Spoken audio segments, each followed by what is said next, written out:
Hi, welcome. My name is Susan Buchser-Lochocki, and I'm running for President of the United States with the Green Party.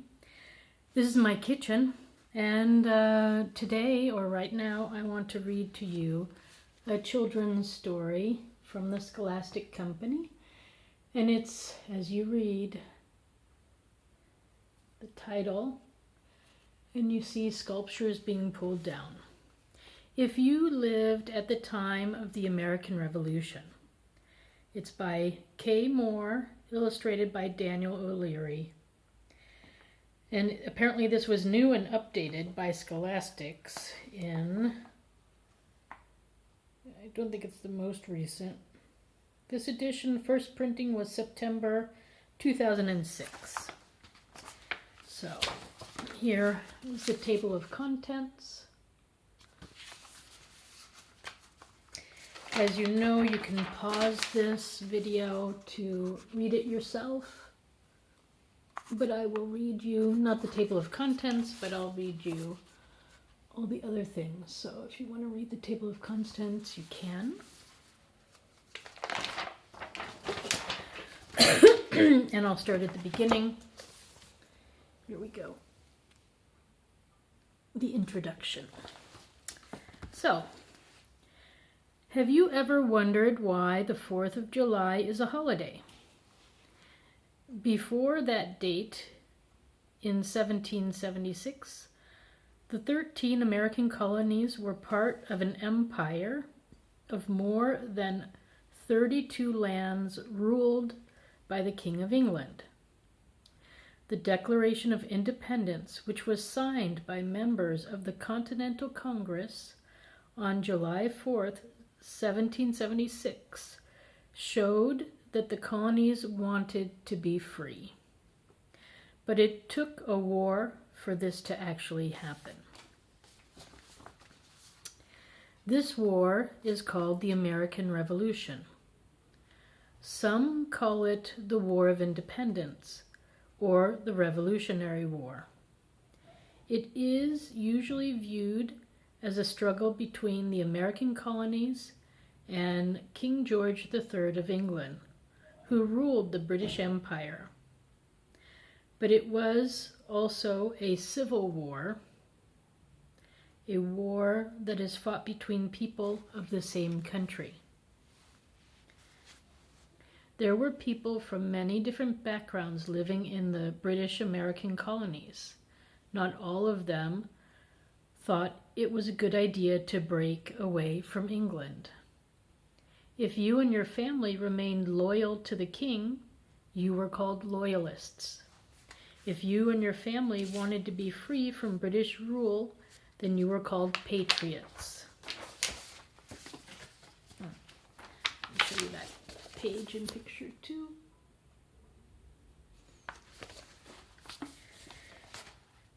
And what was life like before the Revolution? All 13 American colonies ruled by England were along the Atlantic Ocean. About 2.5 million people lived in the colonies. You could travel on the Boston Post Road from Boston to New York, then to Philadelphia. These were the 3 largest cities in the colonies. Other roads went south from Pennsylvania to South Carolina. All roads were narrow and rough. It was better to travel by water if you could. Mail went by stagecoach between New York and Philadelphia 3 times a week. In spring and summer, and twice a week between Boston and Philadelphia. In fall and winter, service was less often. Each colony was interested only in its local problems. The colonies did not work well together.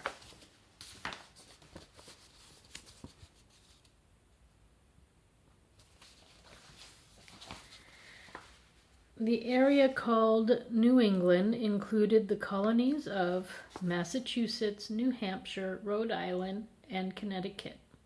Shipbuilding, fishing, hunting for whales, and buying, selling, and shipping goods were important to these colonies. The middle colonies of New York, Pennsylvania, New Jersey, and Delaware had soil that was good for growing many kinds of fruits and vegetables. So much wheat was grown in Pennsylvania and New York that they were called the bread basket of the empire. In the South were the colonies Maryland, Virginia, North Carolina, South Carolina, and Georgia. Here, tobacco was grown on large farms called plantations. In some areas, farmers grew rice and indigo plants used to make blue dye. So did I show you that? And let me show you this.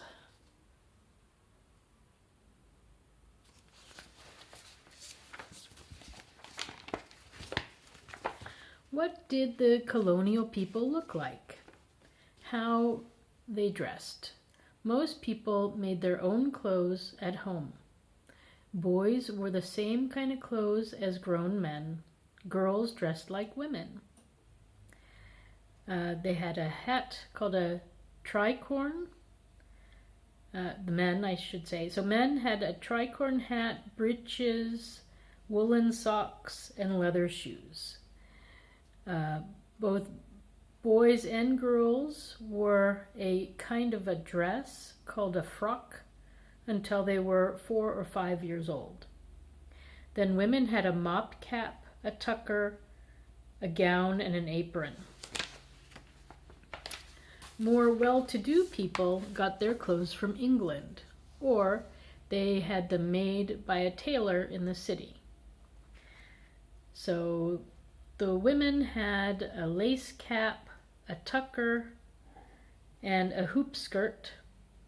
Men had a wig, satin breeches, silk stockings, and silver buckles. So these were more the common people. And then these were the wealthier people back in those days. Farmhouse in Virginia colony. Then light came from homemade candles and from the fireplace. What were colonial houses like? A farmhouse might have 4 small rooms downstairs and 2 upstairs. The kitchen was sometimes in a separate building. Colonial houses did not have bathrooms inside. To wash your hands and face, you poured water into a bowl. The toilet was outside in a separate little building called a necessary house or a privy. A house in the city of Boston in Massachusetts colony. So here's this first little house, and then that's what it looked like.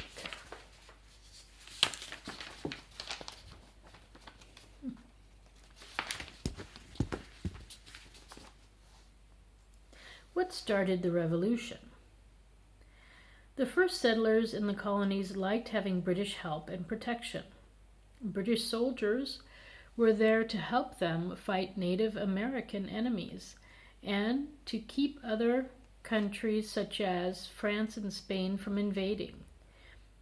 It was like your mother watching over you. However, as you grow older, you will want more freedom to make your own decisions. That is how many of the colonists felt. The colonists grew tired of following British rules. England controlled trade and told people where they could settle.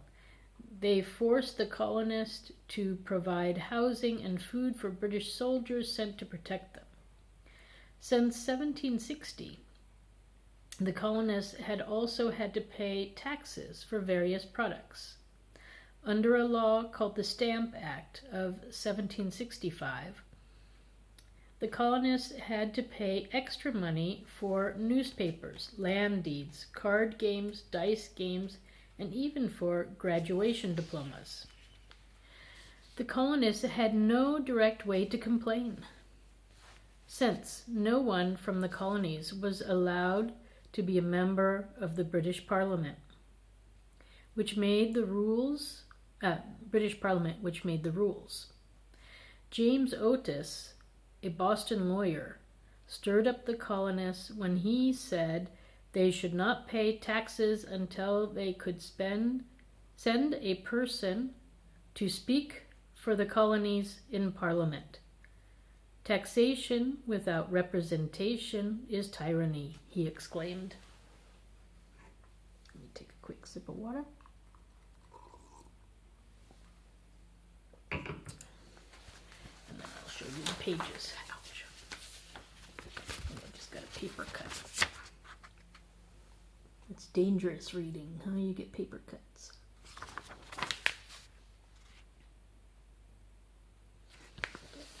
Taxation without representation.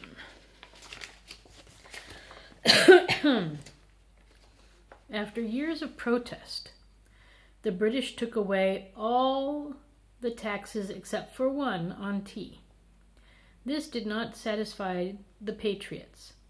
On December 16, 1773, angry patriots dressed in Mohawk Indians dumped 342 crates of tea into the Boston harbor. They shouted, "Rally, Mohawks, bring out your axes and tell King George we'll pay no taxes on his foreign tea." King George decided to punish Boston for the Boston Tea Party by closing the port.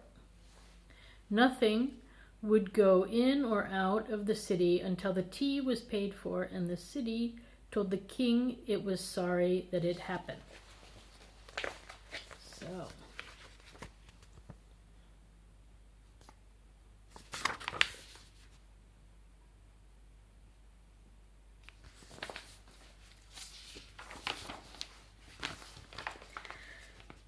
some people thought it was time for the colonies as a group to protest British taxes. In September 1774, men from the colonies met together in Carpenter's Hall in Philadelphia. Called the Continental Congress, this group became the informal government of the colonies. Bad feelings continued. Finally, British soldiers and patriots fought at Lexington, Concord, Massachusetts on April 19, 1775. This was the start of the American Revolution. Yep, let me finish here. Well, no, let me stop there.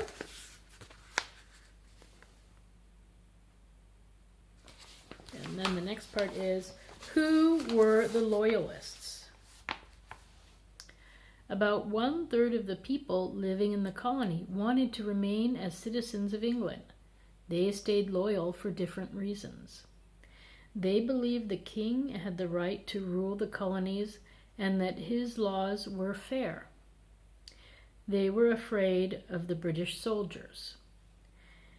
They had family in England and didn't want to put them in danger.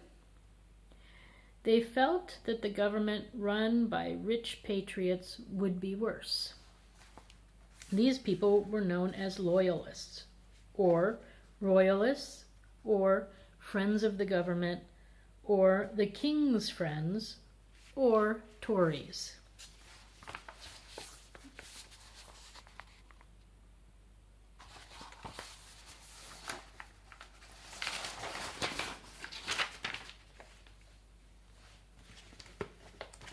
Some Loyalists joined the British Army and became regular British soldiers called redcoats or lobsterbacks by the Patriots because of the color of their uniforms. Others formed Loyalist units that fought with the British. Among these were the Loyal Greens, King's American Regiment, Queen's Loyal Rangers, and Royal American Regiment. Many Native Americans, including the Iroquois and Seneca nations, joined the British side. So did thousands of African Americans. They had been slaves brought over to the colonies from Africa against their will to work on plantations in the South, or born in the colonies as slaves. The British gave them their freedom in return for their help. Soldiers from Germany, called Hessians, were paid by the British to come and help their troops. Then here we have different people. We have a redcoat, a freed slave, an Iroquois brave, a loyalist soldier and member of the Royal American Regiment, and a Hessian. So here's the first part that I read. And these are the different costumes or clothing that they were wearing to identify themselves. It sounds like lots of different groups, huh? So, many people who had recently come to the colonies from England, Scotland, Ireland, and Germany also remained loyal to the King of England. There were so many loyalists in New York City that it became known as the Tory capital of America. Delaware and the southern colonies also had large numbers of loyalists. All types of people were loyalists, including lawyers, merchants, ministers, government officials, farmers, and workers. Who were the patriots? In the beginning, the patriots were the people in the colonies who wanted England to remove taxes. But soon the word liberty was being heard. The patriots no longer wanted to be British Americans. They just wanted to be Americans.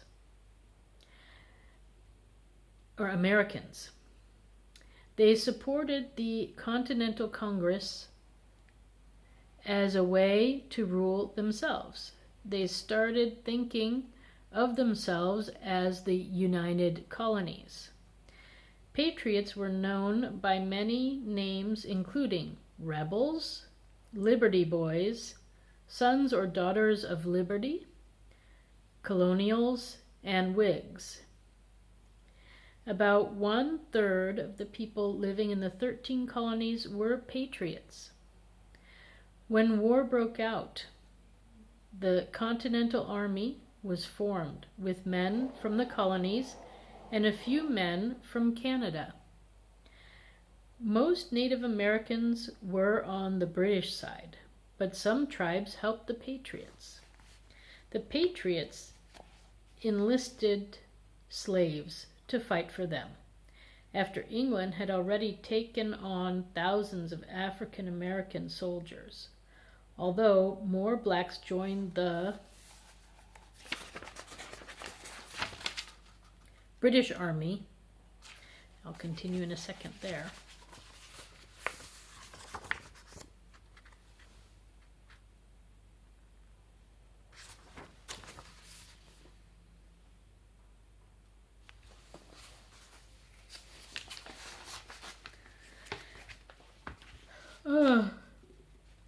It is thought that about 5,000 fought for the patriots. Since slaves did not have last names, many gave themselves names such as Liberty or Freedom. One unit from Connecticut included men named Sharp Liberty and Cuff Freedom.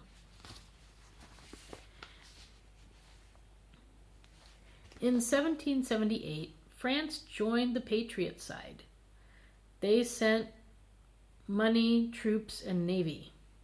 Spain and Holland entered the war in 1779 supplying money to the Patriots. Did everyone in the colony take sides? No. Many people tried to stay neutral, not choose a side, during the war. Some changed sides depending on what was happening. Many families split because of different views about war. Benjamin Franklin was a well-known patriot. His son William was the royal governor of New Jersey, and warned the people that in the colony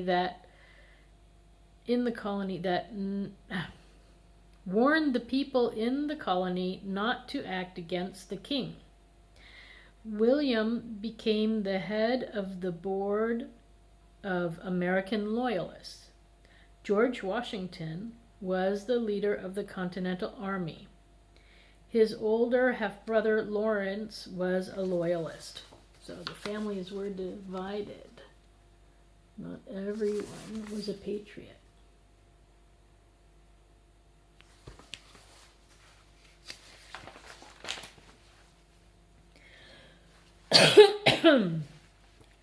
Some people, I should stop here. I'm after 20 minutes. So I'm going to stop and pick it right back up.